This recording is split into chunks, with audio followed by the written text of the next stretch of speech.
गंगोत्री राष्ट्रीय राजमार्ग पर सड़क चौड़ीकरण के कारण से झाला से गंगोत्री के बीच में लगभग 30 किलोमीटर की लंबाई पर 2 लाख से अधिक देवदार के पेड़ों की कटने की संभावना है। हम लोगों ने इन पेड़ों को बचाने के लिए राज्य और केंद्र सरकार को विकल्प सौंपा है और हमने हाल के दिनों में राजमार्ग मंत्री गडकरी जी और उत्तराखंड के मुख्यमंत्री श्री पुष्कर सिंह धामी जी को हमने पत्र भी भेजा और जगह जगह लोगों को प्रेस के माध्यम से जो है अवगत कराया कि हम देवदार के पेड़ों को बहुत आसानी से बचा सकते हैं और सड़क भी बन सकती है।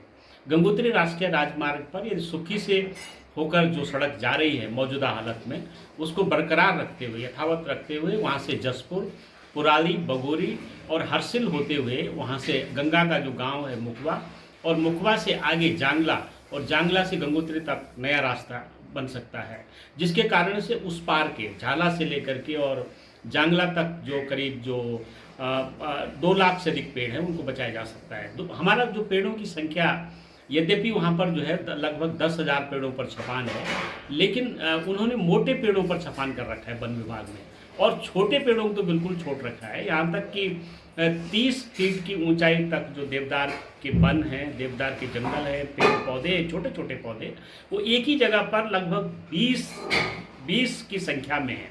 20 पेड़, छोटे पेड़ों का ग्रुप है, समूह है। अब ऐसे पेड़ों को घास की तरह उखाड़ करके फेंक देंगे।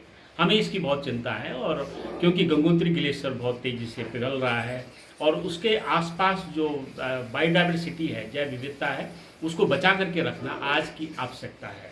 और उस क्षेत्र में जो है जंगली जानवर और कई तरह के ऐसे वन्य जीव हैं जो बहुत दुर्लभ वन प्रजाति के हैं, और वो पूरा क्षेत्र जो है गंगोत्री नेशनल हाईवे जहाँ से जा रहा है वो गंगोत्री नेशनल पार्क के नाम से भी जाना जाता है, जो सबसे बड़ा पार्क है क्षेत्रफल के हिसाब से। जो है गंगोत्री नेशनल पार्क जो है सबसे बड़ा पार्क है, जहाँ पर वन्य जीवों के कई आवास जो है आज भी मौजूद हैं, लेकिन वहाँ पर वन्य जीवों की हालत बहुत बेकार हो जाएगी यदि वहाँ पर इस तरह की चौड़ी सड़क और विस्फोट और मलबा जगह जगह गिरेगा। गंगा घाटी जो है उससे बहुत जो है बाढ़ और भूस्खलन के लिए बहुत संवेदनशील है।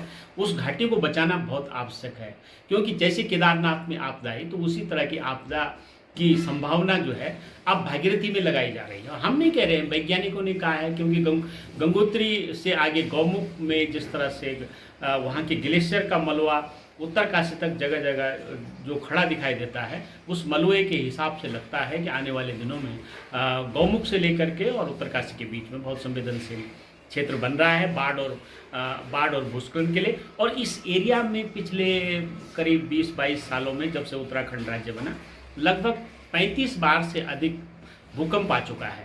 और भूकंप आने का मतलब कि यहाँ की धरती बड़ी तेज़ी से हिल रही है, और यदि हम यहाँ के बड़े बड़े पेड़ों को भी काटेंगे, वहाँ पर बहुत बड़ा ह्यूज कंस्ट्रक्शन जिसको कहते हैं, भारी निर्माण करेंगे, तो उससे जो है वहाँ की धरती की संवेदनशीलता बढ़ेगी। और ये समझना आज के लिए बहुत ज़रूरी है। और हम लोग सड़क का विरोध नहीं कर रहे हैं, हम कह रहे हैं कि भाई आप सड़क को यहाँ से यहाँ ले जा सकते हैं।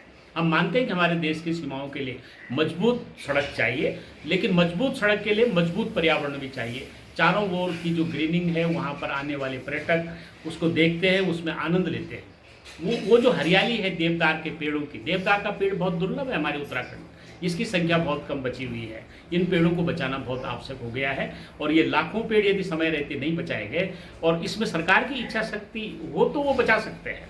ऐसी बहुत बड़ी बात नहीं है। यदि मुख्यमंत्री धामी जी और गडकरी जी जिस तरह से उन्होंने कहा कि यदि छोटे पेड़ भी निर्माण कार्य के आगे आते हैं तो वो रीप्लांट कर सकते हैं, तो वो रीप्लांट भी वहाँ कुछ स्थानों पर हो सकता है जहाँ पर जो है वो पेड़ों को बचाने की आवश्यकता है। तो ये बातें हम लगातार सरकार और समाज के सामने रख रहे हैं।